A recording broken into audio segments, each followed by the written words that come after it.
खुराक से आप परहेज करते हैं क्योंकि आप रोजेदार हैं, गुनाह से परहेज करेंगे, याद रखें, फिर आप ईमानदार बनेंगे। और दरअसल खुदा आपको इस रोजे के जरिए से, इस परहेजगारी के जरिए से आपको ये सिखा रहा है कि आप एक ईमानदार हैं और आप मेरे बेटे और मेरी बेटियां हैं, आप मेरे पैरोकार हैं, आपके ऊपर मसीहत का टाइटल लग चुका है।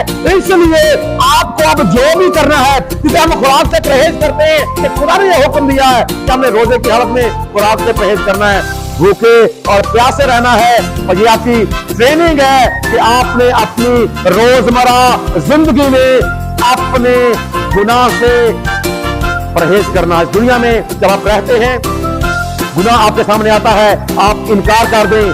क्यों इनकार कर दें? इसलिए कि आप ईमानदार हैं।